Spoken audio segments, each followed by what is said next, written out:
Fala aí, pessoal, seja bem-vindo a mais um vídeo aqui no canal. Vamos acompanhar as últimas notícias do São Paulo. Traga atualizações para vocês do Mercadão da Bola do Tricolor. E o São Paulo volta a campo no domingo, jogando fora de casa contra o Palmeiras pelo Campeonato Brasileiro.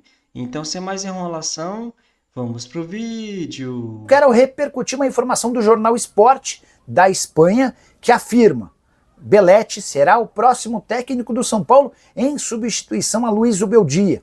De acordo com a apuração dos espanhóis, assim que o Zubeldia for dispensado, o Belletti voltará ao Morumbi. Vale a lembrança de que o Belletti chegou a ser técnico do Sub-20 do São Paulo entre outubro de 22 e junho de 23. Não deixou grandes lembranças e acabou, tempos depois, sendo contratado como auxiliar técnico do Sub-19 do Barcelona. Acontece que no ano passado ele vira o treinador principal do Sub-19 e emplaca 3 títulos importantes: a Copa do Rei Juvenil, o Campeonato Espanhol Sub-19 e, o mais importante deles, há 8 dias, a UEFA Youth League, que equivale à Champions League das categorias inferiores. Até por isso, o Barcelona está classificado para a disputa do Mundial Sub-20, cujo adversário será o Flamengo. Na final da Champions para juniores, o Barcelona enfiou 4-1 no Trabzonspor da Turquia. É verdade que o Belletti tem enorme moral por lá, por conta de todo esse trabalho de 3 títulos. A tradicional tríplice coroa foi conquistada pelo treinador brasileiro à frente do Sub-19 do Barça. Mas, no São Paulo, antes de gravar o vídeo, conversei com 2 fontes diferentes e ambas asseguraram que não existe nenhum movimento para a demissão do técnico Luiz Zubeldia, que vive talvez um momento de maior tranquilidade em meses, para não dizer desde que ele foi contratado. Sobre o Belletti, nem deixou uma boa impressão enquanto técnico do Sub-20 e dá para dizer que essa informação que vem da Espanha, na visão dos dirigentes do São Paulo, surge como uma enorme cavada. E você, trocaria o Zubeldia pelo Belletti? Fora de casa, o São Paulo não tem discussão na temporada toda. Esquece o Paulista, estou dizendo no Brasileiro e na Libertadores. Não tem discussão, não tem outro time que jogue melhor, nem o Palmeiras. Que jogue melhor, que jogue melhor, jogue melhor. Não que tenha... É verdade, é verdade. O São Paulo... Claro que não é. Palmeiras joga muito melhor que o São Paulo fora de casa. Pô, isso é brincadeira, né? Calma, menos. Em termos de volume de jogo, claro que joga. de oportunidade. Mas nossa. Enfim. Mas nossa. Deixa lá o Massinho. Mas fala aí, Massa. Aqui tem uma galera aqui repercutindo que o Arnaldo falou que é o melhor visitante e tal. O Inácio fala que eu que sou São Paulino, acho que o Arnaldo viajou. Esse ano o Palmeiras fora de casa é o melhor time da temporada, diz ele. E antes do Massa falar, quer dizer que eu estou com Massa nessa. Para mim, o Palmeiras joga muito mais fora de casa. Eu assisti no jogo, eu sempre vejo muito mais fácil São Paulo perder fora de casa, mas não perde, do que o Palmeiras perder fora de casa. A gente tem porque a consistência do Palmeiras é indiscutível. Então, por isso. Agora, veja a questão do domínio de jogo dos 2 times fora de casa. Isso me impressiona no Mineirão, no Newton Santos, no Mário Kempes, no campo do Libertad, no campo do Aliança. Essa é uma característica interessante que esse time tem. Fala, Massa. Direto de Assunção, no Paraguai. Cara, é isso. Não, eu discordo do Arnaldo, mas é uma questão de como cada um vê o jogo, o futebol. Não é uma questão de vida ou morte, né? Eu cobro o Zubeldia porque vejo no Campeonato Brasileiro ele precisa ganhar jogos, senão ele vai ser rebaixado invicto. Isso é um negócio inédito, né? Ele precisa ganhar jogos. E ganhar jogos no Campeonato Brasileiro é urgente, não dá para deixar para depois. Certo? Ele teve perto, teve pênalti, os caras perderam pênalti. Também é responsabilidade dele porque ele é o treinador, tá tudo certo. Mas eu vejo o trabalho do Zubeldia como muito bom. Ele é um bom treinador. Ele só vai ser um treinador maior ainda quando ganhar. E ganhar coisa grande, tá? Por exemplo, ele é mais treinador que o Dorival, cara. Mas tranquilamente, o entendimento que ele tem do jogo, do futebol, ele é mais treinador que o Dorival. Você acha mesmo? Eu nunca tinha pensado nisso. Acho que são diferentes. São diferentes. O Costa Júnior fala que o Zubeldia é horroroso, por exemplo, aqui. Tá falando ele aqui. Agora, Vessa, de fato, né? São 3 jogos fora de casa com vitórias, não é nada mal. Só para o recorte da Libertadores, desde que o Zubeldia entrou no São Paulo, o time que conquistou mais pontos na Libertadores, São Paulo, 26. O time que menos perdeu, São Paulo, 0. O time que tem maior saldo de gol, São Paulo, 13. O time que passou mais jogos sem sofrer gol, São Paulo, 9. Sim. Em 2 Libertadores. Uhum. Não, é surreal. O que ele tá fazendo na Libertadores é incrível. Né? E quando caiu pro campeão, enfim, nos pênaltis, ainda com seus... Mas isso é frágil, né? Se vai lá, toma uma cacetada aí nas oitavas, é eliminado. Tudo bem. Foi, né? Mas Aí você tem que considerar... a vida é assim, cara. A Você vida quer fazer o quê? mata-mata é assim. Não, né? o que eu quero dizer é o Massini, Arnaldo... Não acho frágil, não. Calma. Porque no ano passado, a campanha boa do São Paulo foi porque ele foi eliminado sem perder. Agora vamos lá, que chega nas oitavas de final. Fica lá, São Paulo e sei lá quem. Atlético Nacional, vai. Atlético Nacional da Colômbia. Não, tá engasgado. 0-0 no Morumbi, chega lá na Colômbia e perde 3-0. Esses números aí, os caras falam... Só que não, essa suposição, ela tá sendo... das maritacas, ela está sendo cobrada se chegar e perder 3-0. Chegar e perder 3-0. Eu não sou esse cara que está fazendo isso. Sim, mas não aconteceu no ano que ele trabalhou no São Paulo até agora. No ano inteiro. O que eu quero dizer é que os números são muito legais, são muito impressionantes. De fato, é muito legal. Mas o ambiente como ele esse negócio pode se transformar num fracasso se virar a esquina e perder. Tá bom, então, vamos lá. Por que a gente enfatiza, vangloria e enaltece tanto as marcas do Palmeiras, as marcas de invencibilidade, de visitante e tudo mais? Uhum. Por quê? Por quê? Porque acho que porque o Palmeiras sempre tem um fim. O Palmeiras muitas vezes ganha. O que não acontece há um ano. Por exemplo, eu tô pegando o recorte do Zubeldia, certo? Um ano em um ano. Por que a gente faz tanto isso? Se eles competiram nas mesmas coisas? Não, porque porque o Abel tem um histórico de vencedor. Perfeito. Agora, você falou, ele vai precisar ter que ganhar alguma coisa. Agora, quem tem mais condição de trabalho? O Abel. Quem tem mais jogadores? O Abel. Então tá bom. Claro. Então eu acho que a gente tem que colocar tudo no claro contexto. Que sim. É claro que eu quero lembrar que igual eu falei, só ganha um, viu, gente? Exato. Só vai ganhar um. Exato. Pode ter vários times bons, organizados, bons técnicos. E começou a ladainha ganha do sexto lugar. Não. Se vale pro Corinthians, vale pro São Paulo. São Paulo tá bom, Não, porque a pergunta do Tironi foi se cai nas oitavas. Eu tô lembrando, só vai ganhar um. Vai cair alguém daqui a pouco. Não, é que assim... Tem que cair, é normal. É aquela história da vida como ela é, né? A gente pode achar muito legal. Eu tô achando a invencibilidade incrível do Zubeldia. O trabalho é espetacular. Eu tô com massa. Acho ele muito bom, com o Arnaldo. Acho um técnico muito bom mesmo. Talvez um dos melhores técnicos que o São Paulo teve aí nos últimos anos. Mas na vida como ela é, se cai amanhã, tá todo mundo com o porrete na mão, a espreita ali na esquina. Depende. É assim. Eu acho que a gente tem que analisar, de novo, o contexto. Cair como, para quem, com quais condições, com quais jogadores, Sim. com qual suporte, com qual... Né? A tendência é que, a partir de agora, se não tiver nenhuma outra tragédia de contusão, é que o São Paulo tenha time melhor. Tipo assim, é como se o pior já estivesse passando, vamos dizer assim. A gente, em relação ao São Paulo sempre tem aquela coisa, o pior está passando, o Caleri rompe o cruzado, fica 8 meses fora, o pior está passando, o pior está passando, né? Não é, mas sim, parece, até porque nesse mas período... no São Paulo o pior está por vir, Arnaldo.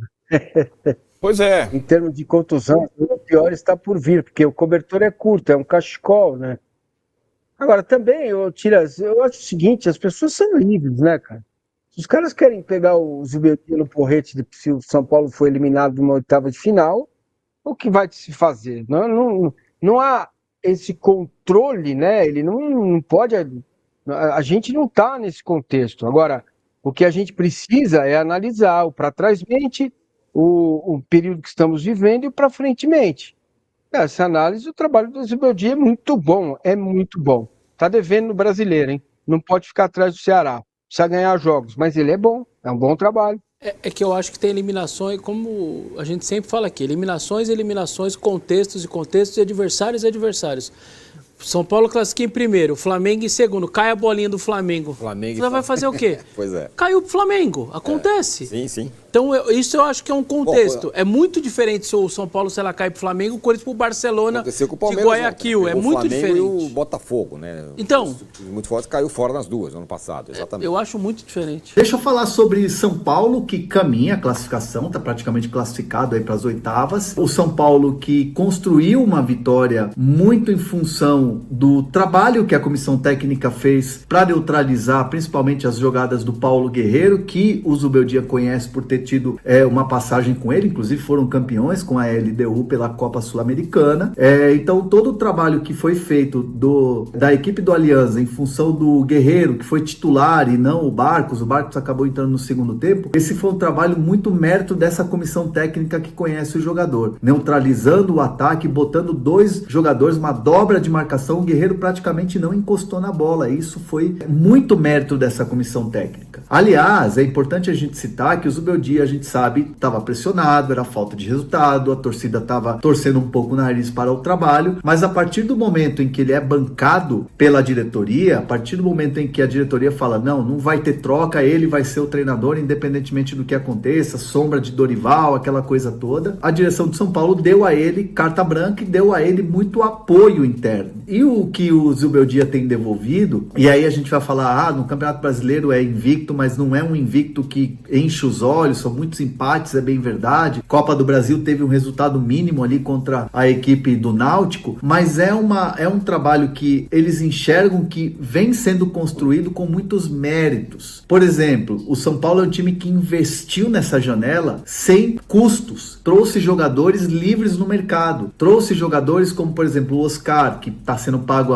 o salário pela patrocinadora, trouxe o Cedric, que é um jogador que está desempenhando muito bem, um jogador que estava parado, foi treinar, foi oferecido e o São Paulo deu oportunidade, tanto que renovou o contrato. Então, assim, o Wendel, que é um jogador que está se encaixando cada vez mais no time, o Enzo, que veio emprestado do River Plate, pagando salário. Então, assim, são contratações que foram poucas peças dadas à comissão técnica nessa janela, diferente de outros clubes que pagaram milhões e milhões e milhões para contratar, que a diretoria vê muito mérito nessa comissão técnica, vê muito mérito no trabalho do Zubeldia. Então, não só o resultado da Libertadores, que é excelente, excepcional, bate recordes, mas também um trabalho de evolução no Brasileiro e um trabalho que está começando agora na Copa do Brasil com o primeiro jogo que teve contra o Náutico. Então, o Zubeldia está com uma moral aqui em cima. Fora que o dia a dia, as conversas e tal, o Zubeldia é um cara muito inteligente, é um cara meio fora da curva, assim, até na questão cultural, sabe? Então, é um cara que tem se dado muito bem. Os funcionários adoram o Zubeldia, né? Funcionários de limpeza, de portaria, de segurança, maqueiros, roupeiros, staff todo, eles adoram o Zubeldia, né? Torcem para que o trabalho do Zubeldia dê certo e pelo jeito tá dando frutos aí, pelo menos nesse momento. O mais importante para o torcedor de São Paulo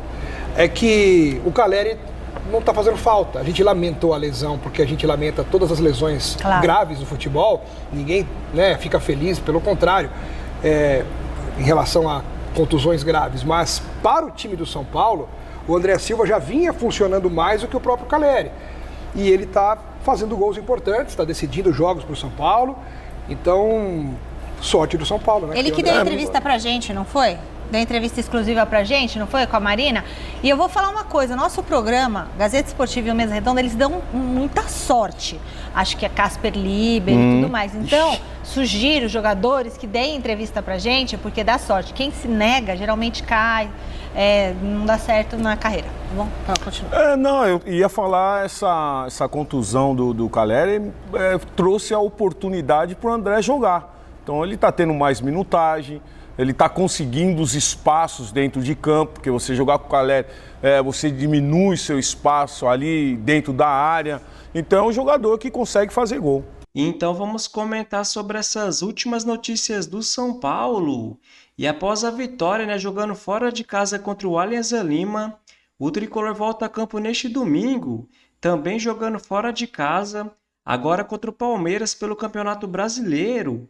E é muito importante o tricolor buscar esses pontos, mesmo jogando fora de casa, porque até aqui no Brasileirão, em 7 jogos, o tricolor empatou em 6. E eu discordo de alguns comentaristas que falam que o São Paulo tem que poupar os jogadores para esse jogo por causa do gramado sintético.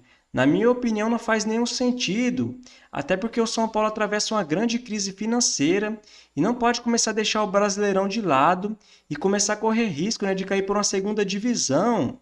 E depois, no dia 14, vai jogar em casa contra o Libertad pela Libertadores. Após a vitória, o São Paulo lidera, né, o grupo D com 10 pontos.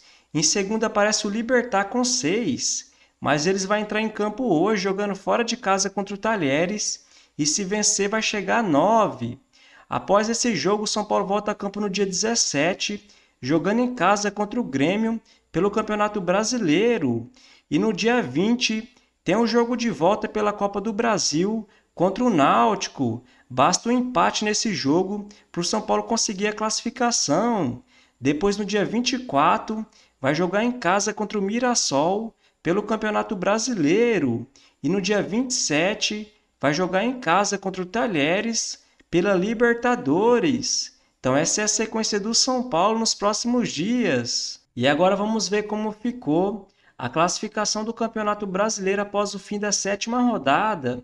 Em primeiro aparece o Palmeiras com 16 pontos. Em segundo, o Bragantino também com 16. Com 14 pontos, na terceira colocação aparece o Flamengo. Em quarto, o Cruzeiro. Em quinto, o Fluminense. Esses com 13 pontos. Em sexto aparece o Bahia com 12. Em sétimo, o Ceará com 11. Em oitavo aparece o Corinthians com 10. Aí vem a turma dos 9 pontos. Em nono, o Internacional. Em décimo, o Atlético Mineiro. Em 11º, o São Paulo. Aí a turma dos 8 aparece o Botafogo em 12º e o Grêmio em 13º. A turma dos 7 pontos aparece o Vasco da Gama em 14º. O Juventude em 15º, o Mirassol em 16º e abrindo a zona de rebaixamento, o Fortaleza em 17º. Em 18º aparece o Vitória com 6, em 19º o Santos com 4 e na última colocação o Sport com apenas 2 pontos. E desses 4 últimos, né, galera, o Fortaleza e o Sport, o São Paulo não conseguiu vencer esses 2 times jogando em casa. Aí eu vejo alguns comentaristas falando que o São Paulo não tem elenco, que por isso que não vence alguns jogos. Aí eu pergunto, né, pessoal, será que o São Paulo não tem mais elenco do que o Bragantino, que está na 2ª colocação, do que o Fluminense, que está na 5ª, do que o Ceará, que está na 7ª? Então, na minha opinião, o São Paulo tem sim um bom elenco. Desses vários jogadores que saíram, né, no total de 18, 9 praticamente nem jogavam, né, com esse elenco do São Paulo, como o Nicão, o Raí Ramos, o Jackson Mendes, o Caio, entre outros. E desses jogadores que saíram, muitos chegaram, né, galera? Como saiu o Rafinha, mas chegou o Cedric. Ali no ataque saiu o Ayrton Rato, mas o Lucas Ferreira vem jogando muito bem. Ali no meio-campo saiu, né, o Nestor, o Galopo, mas chegou o Oscar e agora tem o Matheus Alves também. Então, na minha opinião, o São Paulo tem sim um bom elenco para ficar melhor classificado nesse Campeonato Brasileiro. Então vamos ver nos próximos jogos se o Tricolor mostra evolução e consiga vencer, né, pelo Campeonato Brasileiro, principalmente os jogos em casa. Então se você curtiu o vídeo, deixa seu like, se inscreva no canal e até a próxima!